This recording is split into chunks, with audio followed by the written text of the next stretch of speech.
You're watching the sports political channel of LB. If you're not a subscriber to this channel, make sure you hit the subscribe button and the like button and share these videos on your social media platforms. And before we get to business, I want to give a salute to my brother Ticket. He was the first one to signal boost this, and I'm going to give my twist, my take on this situation with Kawhi Leonard. Now, the Clippers came off a 96-91 win against Detroit Pistons on Thursday night.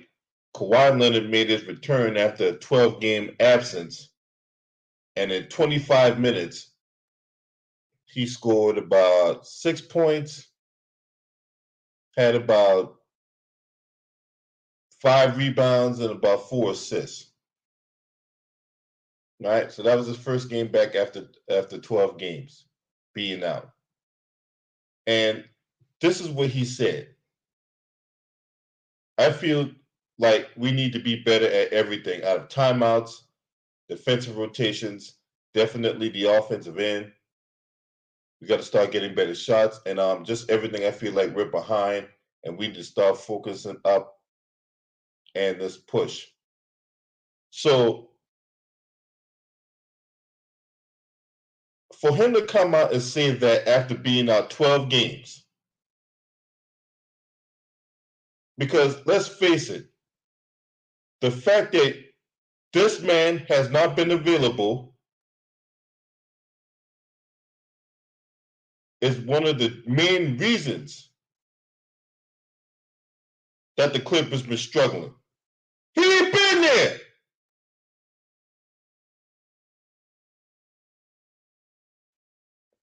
How about staying healthy, get on the court first before you come out here and put out some kind of takes about, oh man, we need to be better at everything.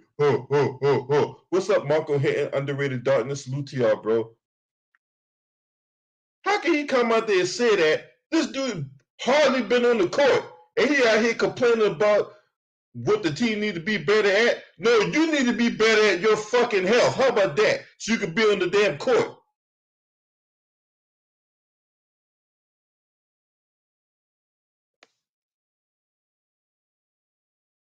Paul George been out. Can't play some games. John Wall's been out some games. So for him to come out here to fix this mouth, talk about you need to be better at everything, motherfucker, you need to be on the damn court. When you be on the court, then the Clippers can work on getting better at things. You can develop the chemistry. This was a dumbass take by him.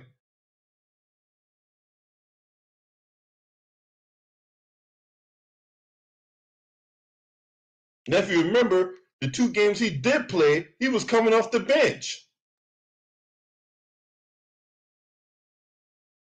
The coach can't really implement the style that he wants when his best players aren't there consistently. This is the only player I know in my lifetime, and I've been on God's green earth for over 40 years, and I've watched a lot of basketball in my lifetime. This is the only guy I know that while his team was playing a playoff game, I might add, this dude was sitting up in the skybox. Now, the greatest players in NBA history have never done no shit like that. Say what you want about Jordan, LeBron, Magic Johnson, Kobe Bryant, Wilt Chamberlain, Kareem Abdul-Jabbar. Say what you want about those players, right? We hold those players in high regard as the best players in the history of the league. You've never seen them in the skybox during a game in which their team was playing. But yet this man here got nerve to run his mouth about what the Clippers need to be doing and all that. They basically acquiescing to this man every demand. He ain't there, but yeah, he out here giving takes of what the team needed. Man, if you don't get your ass up out of here.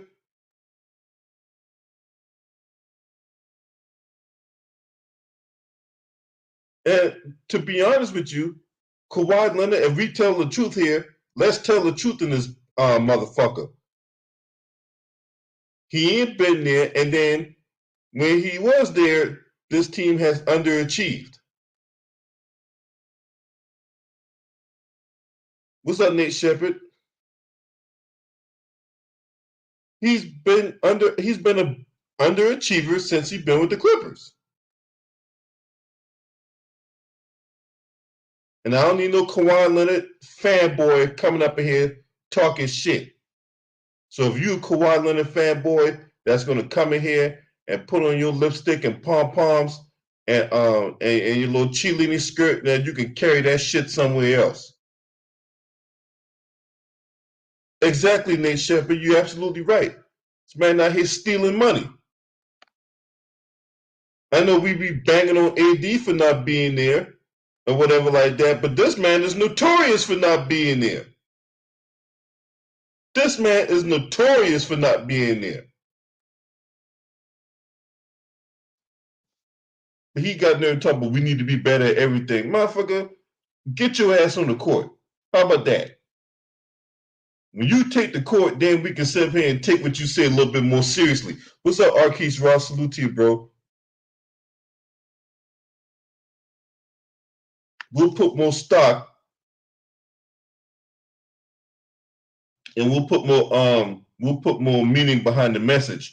But this ain't nothing but hot air that this man out here spouting right now. This dude been out 12 games. He come back for one game already complaining about what the team lacking and what the team needs to do. What? If you don't get your ass up out of here. Man, if I was a teammate, I'd be highly pissed off at this dude right now. And of course, Ty Lue gonna play damage control, say not yet, but it's coming. And then it'll happen. You know, guys being in and out, it's tough. It's part of the league. We're not the only team going through it. So it's part of the game and we gotta adjust as we go. Another reason for the Clippers' early season struggles involved bringing Kawhi Leonard off the bench. The coaching staff, medical staff, and front office elected to bring Leonard off the bench in an attempt to not disrupt other players' rhythms. Bringing Leonard off the bench had an almost negative effect, and Lue wasted no time switching things back once Kawhi returned. He also goes on to say that, yeah, it was too nasty. Yeah, I didn't like it. I mean, you got the best player. You got to look down sometimes the game's going for so long. You forgot, and then you know.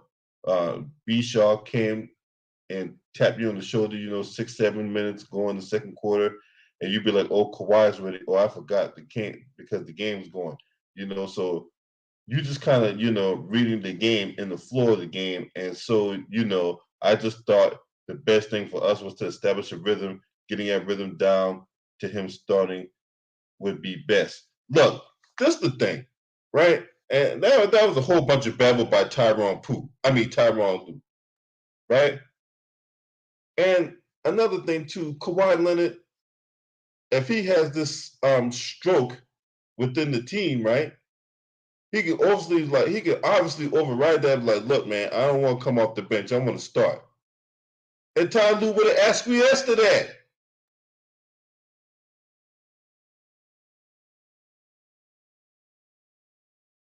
So let me get this straight. If Kawhi Leonard could be instrumental behind the scenes in getting Paul George to LA, he don't got no clout to say, hey, coach, I'm not coming off the bench. I want to start.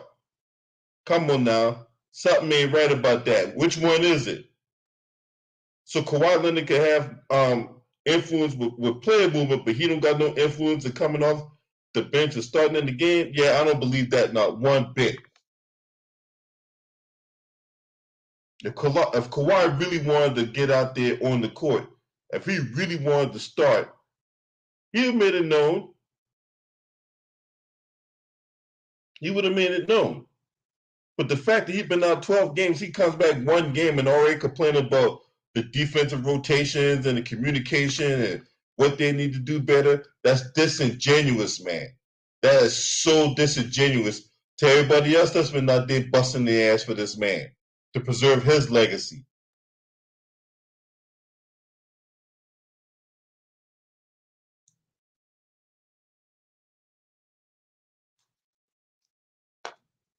Now, to be fair, the Clippers do hold the second best defensive rating. And as far as their offensive rating goes, they're down there with the Lakers, who themselves just came off a win against the Detroit Pistons last night. Yeah, man, but Kawhi Leonard, man, you know what I'm saying? I can't rock with nobody like that, man. You know what I'm saying? This is fucking diva-assness that we got going on right here. Cook Sports, what's up, bro?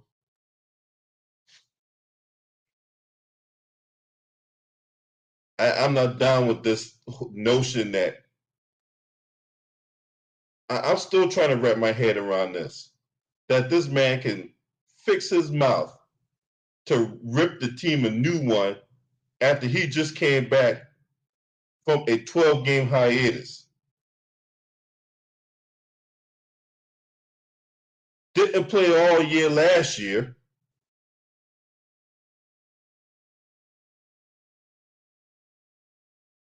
And then the year before that, he's been in and out of the lineup, battling different types of injuries and all that. What's up, Keith Weston? But for this incident right here, he being disingenuous, man. He being disingenuous. He throwing his coach under the bus, man. I don't like that shit. I don't like that. I don't like that at all. You got to give the man something to work with. You got to be consistent. You can't sit up here and talk about, oh man, you know, we need to be bad at rotations, we need to be bad at that. And yet, the coach can't implement what he wants to do because he got to sit up here and, oh man, is Kawhi going to play today? All right, I got to generate all these scenarios to where if Kawhi plays, we got to do this. But if Kawhi doesn't play, I got to do this. And that's on a day by day, game by game basis. He got to worry about that because we don't know when Kawhi Leonard going to play. This shit came out of nowhere. What's up, Stevie J? All we knew leading up to Thursday or prior to Thursday that it was no timetable for a return. So we don't know when the hell he was coming back. Then all of a sudden on Thursday afternoon we get an alert saying that, oh, Kawhi Leonard is questionable. He's been upgraded. He could possibly play tonight. Okay, where the hell did that come from all of a sudden?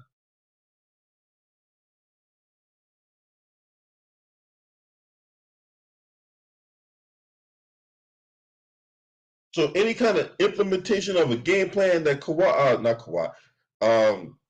Ty Lue had, now he got to throw all that completely out the window to ask to this dude.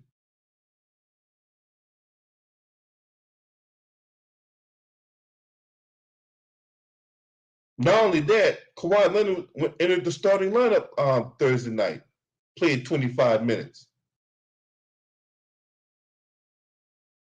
So with him in the starting lineup, the first time he started all year, and how many games we into the season now? Probably like about 17 games or something like that. He finally cracks the starting lineup for the first time. And if we gonna be honest about that, right? The first time you've been in the starting lineup all year, right? So it's going to get time. It's going to take time for the chemistry to come in.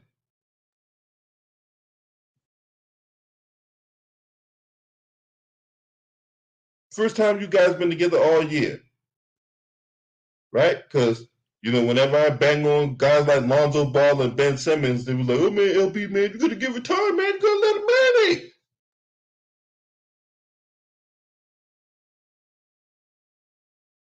I ain't down with that, man. I'm not. I know there could be some Kawhi Leonard fans that's going to disagree with it and all that. You know what I'm saying? It is what it is, bro. But I'm not rocking with this thing that he's out here ripping the team while they out here busting their ass, and he get to sit on the sidelines and watch and talk his shit. But anyway, you know how to subscribe to this channel, man. Make sure you hit the subscribe button, hit the like button, and share these videos on your social media platforms. Last but definitely not least, shouts out to the LDBC, Lions Den basketball community. fisherman scream at me, "Hey!"